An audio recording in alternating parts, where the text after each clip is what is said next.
نحمده ونصلي على رسوله الكريم اما بعد فاعوذ بالله من الشيطان الرجيم بسم الله الرحمن الرحيم رب اشرح لي صدري ويسر لي امري واحلل عقدة من لساني يفقهوا قولي. معزز خواتین، السلام علیکم ورحمۃ اللہ وبرکاتہ. ہمارا آج کا موضوع محرم الحرام کے بارے میں ہے. محرم الحرام اسلامی کیلنڈر کا پہلا مہینہ ہے. محرم کا لفظی معنی ہے حرمت والا. سال میں کل 12 مہینے ہوتے ہیں. مہینوں کی یہ تعداد اللہ تعالیٰ کی مقرر کردہ ہے. اسلامی کیلنڈر کے مہینے اور اسلامی سال انسانوں کا بنایا ہوا نہیں ہے. قرآن پاک میں آتا ہے ان عدت الشہور عند اللہ 12 شہرا فی کتاب اللہ یوم خلق السماوات والارض منها 4 حرم ذلك الدین القیم فلا تظلموا فیہن انفسکم وقاتلوا المشرکین کافۃ کما یقاتلونکم کافۃ وَاعْلَمُوا أَنَّ اللَّهَ مَعَ الْمُتَّقِينَ. مہینوں کی تعداد جب سے اللہ نے آسمانوں اور زمین کو پیدا کیا اللہ کے نوشتے میں 12 ہی ہے. ان میں سے 4 مہینے حرام ہیں. یہی ٹھیک ضابطہ ہے. لہذا ان 4 مہینوں میں اپنے اوپر ظلم نہ کرو اور مشرکوں سے سب مل کر لڑو جس طرح وہ سب مل کر تم سے لڑتے ہیں. اور جان رکھو کہ اللہ متقیوں ہی کے ساتھ ہے. اس سے کیا پتہ چلتا ہے کہ زمین و آسمان کی تخلیق کے وقت ہی وقت کی تخلیق بھی ہو گئی تھی یا وقت کی تقسیم بھی مہینوں کی شکل میں ہو چکی تھی. اس آیت میں جہاں 12 مہینوں کا ذکر کیا گیا وہاں 4 حرمت والے مہینوں کا بھی ذکر ہے. 4 حرمت والے مہینے کون سے ہیں؟ رجب، ذوالقعدہ، ذوالحج اور محرم. ان میں سے 3 مہینے تو وہ ہیں جن میں حج کے قافلے جاتے اور آتے ہیں اور حج ہوتا ہے. عموماً حج کے لیے لوگ ذوالقعدہ میں نکلتے، ذوالحج میں حج ہوتا اور محرم میں واپس آتے. حج کے اس فریضے کی ادائیگی کی وجہ سے ان مہینوں کو حرمت والا قرار دیا گیا. یہ ایک طرح سے پورے ملک عرب میں جنگ بندی کا اعلان ہوا کرتا تھا کہ ان مہینوں میں کوئی کسی کے ساتھ جنگ نہیں کرے گا تاکہ اللہ کے گھر جانے والے قافلے امن اور اطمینان کے ساتھ جا کر امن سے اپنے گھروں کو لوٹ سکیں. ان 3 کنزیکٹیو منتھس کے علاوہ رجب کا مہینہ عام طور پر عرب اس میں عمرہ کیا کرتے تھے. ہمارے ہاں تو زیادہ تر رواج رمضان میں جانے کا ہے، ان کے ہاں روایت تھی رجب میں جانے کی. اس مہینے کو بھی حرام قرار دیا گیا. جب اسلام آیا، نبی صلی اللہ علیہ وسلم دنیا میں تشریف لائے تو آپ نے ان مہینوں کی حرمت برقرار رکھی اور ان میں جنگ کرنا منع قرار پایا. لیکن ساتھ ہی یہ فرمایا فَلَا تَظْلِمُوا فِيهِنَّ أَنفُسَكُمْ، ان مہینوں میں اپنی جان پر اپنے آپ پر ظلم نہ کرو. وَقَاتِلُوا الْمُشْرِكِينَ كَافَّةً، اور مشرکوں سے سب مل کر لڑو. کما یقاتلونکم کافہ، جیسے وہ تم سے سب مل کر لڑتے ہیں. اشارہ ہے اس بات کی طرف کہ اگر تمہارا دشمن اس مہینے میں تم پر چڑھائی کرے تو تم بھی جواباً حملہ کر سکتے ہو. عام طور پر تو جنگ کی اجازت نہیں تھی، لیکن اگر کوئی تم پر جنگ مسلط کرتا ہے تو پھر یہ نہ دیکھو کہ یہ حرام مہینے ہیں یا حرمت والی جگہ ہے. پھر ایک انسان کی جان، اس کی آبرو، اس کی عزت، اس کا جسم زیادہ محترم ہے باقی چیزوں کی نسبت. جیسا کہ نبی صلی اللہ علیہ وسلم نے حجۃ الوداع کے موقع پہ فرمایا، لوگوں یہ کون سی جگہ ہے، لوگوں یہ کون سا مہینہ ہے، لوگوں یہ کون سا دن ہے. ان سب سوالوں کے جواب میں لوگوں نے عرض کیا حرمت والی جگہ، حرمت والا مہینہ، حرمت والا دن. پھر آپ نے فرمایا کہ ایک مسلمان کی حرمت اس بستی، اس مہینے اور اس دن سے بھی زیادہ ہے. یعنی جو شخص اللہ پر ایمان لے آتا ہے اس کی جان، مال، آبرو بہت محترم، بہت معزز اور بہت مکرم ہے. اور ویسے بھی عمومی طور پر ایک انسان کی جان وہ بھی محترم ہے، کیونکہ قرآن پاک میں اللہ تعالیٰ فرماتے ہیں وَلَقَدْ كَرَّمْنَا بَنِي آدم، ہم نے بنی آدم کو عزت بخشی. دنیا میں اس زمین پر انسان کا مقام اور انسان کی قدر و قیمت باقی ہر چیز سے زیادہ ہے. اسی لیے خودکشی تک کو حرام قرار دیا گیا کہ اپنے آپ کو خود ختم نہ کرو، کیونکہ جس جان کو اللہ نے پیدا کیا اور انسان کو عقل جیسی چیز سے نوازا، اس سے ایسی چیز کی توقع نہیں کی جا سکتی یا اس کے لیے یہ طریقہ درست نہیں. بہرحال اس آیت سے پتہ یہ چلتا ہے کہ 4 مہینے حرام ہیں اور ان میں سے ایک محرم کا مہینہ ہے. محرم اسلامی کیلنڈر کا پہلا مہینہ ہے. اسلامی کیلنڈر کی ابتدا حضرت عمر رضی اللہ تعالی عنہ کے زمانے میں ہوئی. سن ہجری کا پہلا مہینہ محرم ہے. اس کی بنیاد واقع ہجرت پر ہے، لیکن اس کا استعمال یعنی اس کیلنڈر کا استعمال سن 17 ہجری میں ہوا، یعنی نبی صلی اللہ علیہ وسلم کی ہجرت کے 17 سال بعد حضرت عمر فاروق رضی اللہ تعالی عنہ کے عہد حکومت میں. تاریخ کی کتابوں میں یہ بیان کیا جاتا ہے کہ حضرت ابو موسیٰ اشعری یمن کے گورنر تھے. ان کے پاس حضرت عمر رضی اللہ تعالی عنہ کے فرمان آتے جن پر کوئی تاریخ درج نہیں ہوتی تھی. اس سے یہ نہیں پتا چلتا تھا کہ پہلے کون سا حکم آیا یعنی سرکاری حکم اور بعد میں کون سا آیا، کیونکہ ڈاک کا انتظام بھی اس وقت ابھی ایسا منظم نہ تھا کہ اس کی کسی سٹیمپ کے ذریعے پتا چلتا. اس پر 17 ہجری میں حضرت ابو موسیٰ اشعری کے توجہ دلانے پر حضرت عمر فاروق نے صحابہ کرام کو اپنے ہاں جمع فرمایا اور ان کے سامنے یہ مسئلہ رکھا. سب نے باہم تبادلہ خیال کیا اور سب نے اس بات پر اتفاق کیا کہ اسلامی کیلنڈر کی ابتدا واقع ہجرت سے ہونی چاہیے. اور یاد رکھیے کہ ہجرت کا واقعہ ماہ محرم کے ابتدا میں پیش آیا. 13 نبوی کہتے ہیں اس سن کو جب نبی صلی اللہ علیہ وسلم کو نبوت ملی. 13 نبوت کے ذوالحج کے بالکل آخر میں مدینہ منورہ کی طرف ہجرت کا منصوبہ طے ہوا اور اس کے بعد جو چاند طلوع ہوا وہ محرم کا تھا. یہ روایت فتح الباری جو صحیح بخاری کی شرح ہے اس میں بیان کی گئی ہے. ہم دیکھتے ہیں کہ دنیا کے دوسرے ادیان میں یا مذاہب میں یا کلچرز میں جو کیلنڈر استعمال ہوتا ہے عموماً اس کی بنیاد کسی ان کے بڑے لیڈر کے یوم ولادت یا وفات وغیرہ کے مطابق ہوتی ہے. مثال کے طور پر آپ دیکھیے کہ مسیحی سن کی بنیاد حضرت عیسیٰ علیہ السلام کا یوم ولادت ہے، اسی لیے اس کے آخر میں جب سن لکھتے ہیں تو حمزہ لکھتے ہیں این، یہ اشارہ ہے عیسوی کی طرف، حضرت عیسیٰ علیہ السلام کی طرف. یہودی اپنا سن حضرت سلیمان علیہ السلام کی تخت نشینی کے ایک پرشوکت واقعے سے رکھتے ہیں. اسی طرح بکرمی سن یعنی ہندوؤں کا جو ہے یہ راجہ بکرما جیت کی پیدائش کی یادگار ہے. رومی اپنا سن سکندر فاتح اعظم جو بہت مشہور بادشاہ تھا اس کی پیدائش سے رکھتے ہیں.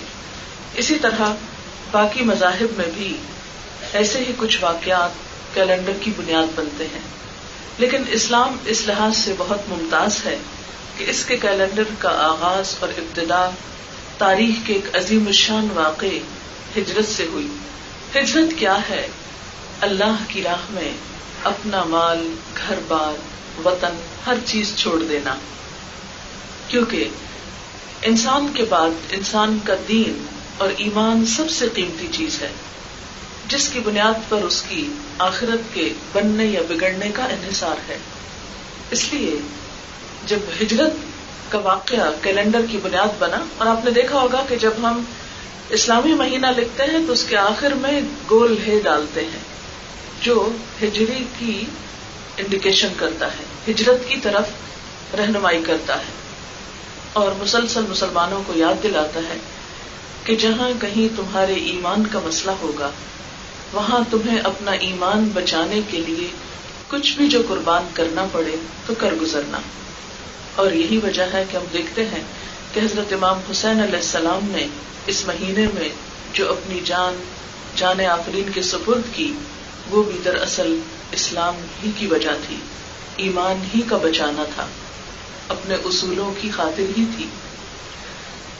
پھر ہم دیکھتے ہیں کہ محرم کا جو لفظی معنی ہے وہ بھی ہے حرمت والا مہینہ.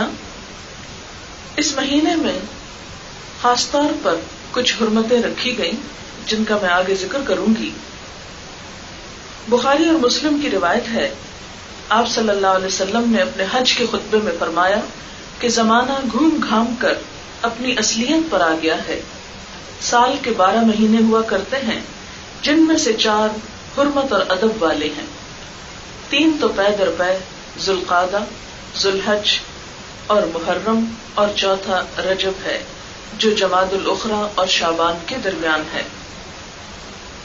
اس مہینے کے بارے میں بعض روایات میں یوں بھی آتا ہے کہ اس مقدس ماہ کی عظمت ابتدائے آفرینش سے ہے، یعنی جب سے دنیا بنی ہے یہ مہینہ مقدس اور محترم ہے.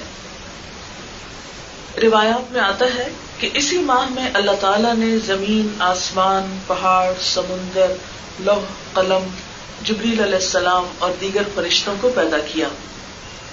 اسی ماہ میں حضرت آدم علیہ السلام کو پیدا کیا گیا اور ان کی توبہ قبول ہوئی. عاشورہ محرم میں ہی حضرت نوح علیہ السلام کو طوفان سے نجات ملی. اسی ماہ میں حضرت ابراہیم علیہ السلام پیدا ہوئے اور اسی ماہ میں ان کو جب آگ میں پھینکا گیا تو آگ ان کے لیے گلزار بن گئی، باغ بن گئی. اسی مہینے میں موسیٰ علیہ السلام کو فرعون کے ظلم و ستم سے نجات ملی، فرعون غرق ہوا. حضرت یونس علیہ السلام کے مچھلی کے پیٹ سے نکلنے کے واقعے کو بھی ماہ محرم ہی میں بتایا جاتا ہے. حضرت ادریس علیہ السلام اسی مہینے مقام علیہ تک اٹھائے گئے. حضرت ایوب علیہ السلام کے شفا یاب ہونے کا مہینہ بھی یہی بتایا جاتا ہے جب انہوں نے ایک طویل کئی سال پر محیط بیماری کاٹی. حضرت داؤد علیہ السلام کی توبہ بھی اسی ماہ میں قبول ہوئی. حضرت سلیمان علیہ السلام کو سلطنت بھی اسی ماہ میں ملی اور اسی ماہ کے بارے میں کہا جاتا ہے کہ قیامت بھی اسی مہینے میں آئے گی. یہ ایک روایت کا ملخص ہے جو غنیت الطالبین سے لی گئی ہے. غنیت الطالبین شیخ عبد القادر جیلانی کی کتاب ہے. اسلام سے قبل لوگ عاشورہ محرم کا روزہ رکھتے تھے. نبی صلی اللہ علیہ وسلم جب مدینہ تشریف لے گئے تو وہاں کے لوگ یہ روزہ رکھا کرتے تھے اور پھر اس پر خوشی بھی مناتے تھے. ابتدائے اسلام میں بھی عاشورہ محرم کا روزہ فرض ہوا. رمضان کے بعد یہ روزہ فرض تو نہیں رہا لیکن اس کا اجر اور ثواب باقی رہا. بخاری اور مسلم کی روایت ہے جب حضرت صلی اللہ علیہ وسلم مدینہ منورہ تشریف لے گئے تو یہودیوں کو عاشورہ محرم کا روزہ رکھتے ہوئے پایا. فرمایا تم اس دن روزہ کیوں رکھتے ہو؟ انہوں نے جواب دیا کہ یہ ہماری نجات کا دن ہے، یعنی بنی اسرائیل کو فرعون کے ظلم سے اس روز نجات ملی تھی. اس دن اللہ تعالیٰ نے انہیں نجات بخشی تو موسیٰ علیہ السلام نے شکرانے کا روزہ رکھا. تو بنی اسرائیل چونکہ موسیٰ علیہ السلام کی قوم تھے تو ان کو فالو کرتے اور انہی کی پیروی میں انہوں نے یہ روزہ رکھا. آپ صلی اللہ علیہ وسلم نے فرمایا حضرت موسیٰ علیہ السلام کے ساتھ ہم تم سے زیادہ موافقت رکھتے ہیں، یعنی تم ان کو فالو کرتے ہو تو وہ ہمارے لیے بھی ایک عظیم ہستی ہیں. اس لیے آپ صلی اللہ علیہ وسلم نے خود بھی روزہ رکھا اور صحابہ کرام کو بھی روزہ رکھنے کا حکم دیا. صحیح مسلم کی حدیث ہے افضل الصیام بعد رمضان شہر اللہ الحرام. عاشورہ محرم کا یہ روزہ رمضان کے بعد سب سے افضل روزہ ہے، یعنی 10 تاریخ کا روزہ جو ہے رمضان کے بعد سب سے افضل روزہ ہے. اسی طرح صحیح مسلم کی روایت ہے کہ 10 محرم کے دن روزہ رکھنے سے 1 سال کے گناہوں کا کفارہ ہوتا ہے، اس لیے اس دن روزہ رکھنے کی کوشش کرنی چاہیے۔ مسند احمد کی روایت ہے کہ آپ صلی اللہ علیہ وسلم نے یہودیوں کی مشابہت سے بچنے کے لیے فرمایا کہ اگر آئندہ میں روزہ رکھوں گا تو 9ویں اور 10ویں کا روزہ رکھوں گا، اور آئندہ سال آپ محرم سے قبل وفات پا گئے، لیکن یہ حکم باقی رہا۔ صحابہ کرام نے عمل کیا، بعض ان میں سے 9ویں اور 10ویں کا روزہ رکھتے اور بعض 10ویں اور 11ویں کا روزہ رکھتے۔ عام طور پر 11ویں کے روزے سے منع کیا جاتا ہے کہ اس دن روزہ نہیں رکھنا چاہیے، حالانکہ ایسی کوئی ممانعت کی بات نہیں ہے، نہ ہی کسی صحیح حدیث سے ایسی کوئی چیز ثابت ہے۔ پھر ہم دیکھتے ہیں کہ اس مہینے کے اندر کچھ ایسے واقعات پیش آئے کہ جو اسلامی تاریخ میں بہت ہی تکلیف دہ واقعات ہیں، جن کی وجہ سے ابتدائی دور کے مسلمانوں میں بھی شدید اضطراب پھیلا، اور اس کے بعد آج تک وہ اضطراب مسلمانوں کے اندر موجود ہے۔ اور اس کی بنیادی وجہ یہ ہے کہ نواسۂ رسول صلی اللہ علیہ وسلم امام حسین علیہ السلام اپنے خاندان سمیت اس مہینے میں شہید ہوئے۔ سوال یہ پیدا ہوتا ہے کہ آپ کی شہادت ہمیں کیا سبق سکھاتی ہے؟ آپ کی شہادت میں ہمارے لیے کیا نمونہ ہے؟ اس میں کوئی شک نہیں کہ حضرت امام حسن اور حسین رضی اللہ تعالی عنہما دونوں ہی حضور صلی اللہ علیہ وسلم کے بہت ہی پیارے تھے، بہت عزیز تھے۔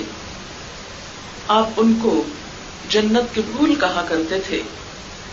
حضور صلی اللہ علیہ وسلم جب مسجد نبوی میں نماز کی امامت کرایا کرتے، اور اگر کبھی ان میں سے کوئی ایک آپ کی پشت پر بیٹھ جاتا، جیسے عام طور پہ بچوں کی عادت ہوتی ہے کہ سجدے میں جاتے ہوئے وہ انجوائے کرتے ہیں پیٹھ پہ بیٹھنے کو، تو آپ صلی اللہ علیہ وسلم اس وقت تک سجدے سے سر نہ اٹھاتے جب تک کہ وہ بچے خود اپنی مرضی سے اٹھ نہ جاتے، حالانکہ آپ کے پیچھے لوگوں کی ایک بڑی تعداد ہوتی جو نماز پڑھ رہی ہوتی تھی، اور وہ سب بھی آپ کے سر مبارک اٹھانے کا انتظار کیا کرتے تھے۔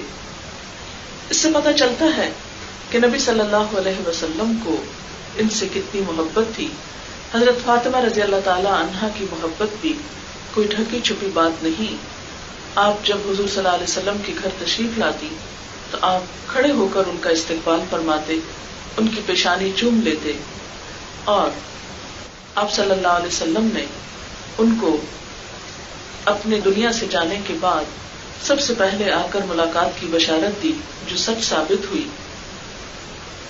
اس سانحے میں جو بھی ظلم و ستم ہوا وہ بھی تاریخ کی مختلف روایات میں ہمارے سامنے ہے، ہم ہر سال اس کا تذکرہ پڑھتے ہیں، سنتے ہیں، لیکن بات یہ ہے کہ یہ سارے واقعات ہمارے لیے ایک بڑا گہرا سبق رکھتے ہیں، اور وہ سبق کیا ہے کہ اسلام کی راہ میں، دین کی راہ میں کوئی بھی چیز جو قربان کرنی پڑے اس کی قربانی سے گریز نہ کیا جائے، اگر سر کٹانا پڑے تو وہ بھی خوشی سے دیا جائے۔